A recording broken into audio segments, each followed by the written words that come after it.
সোণাপুৰৰ জুবিনদাৰ চিতাৰ সন্মুখত দুদিন পূৰ্বে পত্নী গৰিমা শইকীয়া গাৰ্গে পঢ়ি আৱেগিক হৈ পৰিছিল এখন বিশেষ চিঠি।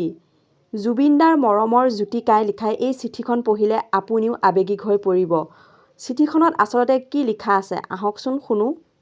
মৰমৰ জ্যোতিকাই চিঠিখনত লিখিছে, মৰমৰ জুবিনদা, মৰম ল'বা, আজি তোমালৈ বৰকৈ মনত পৰিছে।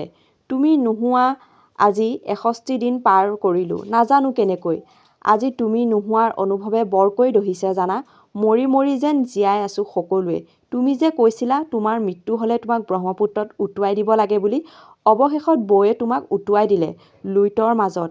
এতিয়া আৰু ঘূৰি নাহা তুমি। তোমাক লগ পোৱাৰ মোৰ খুব আশা আছিল জানা, কিন্তু মোক লগ নকৰাকৈয়ে তুমি গুচি গ'লা। মোৰ এই সপোন সপোন হৈয়ে ৰ'ল। আজি তুমিবিহীন তোমাৰ প্ৰথমটো জন্মদিন।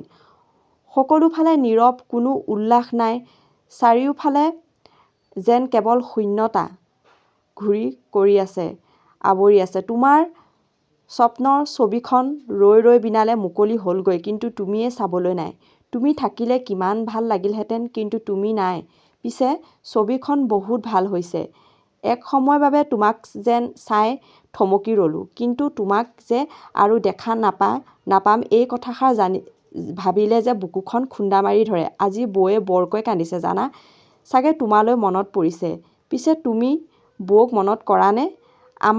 আমালৈ মনত পৰেনে? তুমি উভতি নহাৰ কথা জানিও সদায় বাট চাই থাকোঁ তুমি আহিবা বুলি। আমি জানো তুমি আমাক সদায় চাই আছা আৰু চাই থাকিবা দেই। আশীৰ্বাদ কৰিবা আমি যেন তোমাৰ আদৰ্শবোৰ মানি চলিব পাৰোঁ আৰু বিশেষ একো নিলিখোঁ। কুশলে থাকিবা দাদা। বিদায়, আমাক পাহৰি নাযাবা।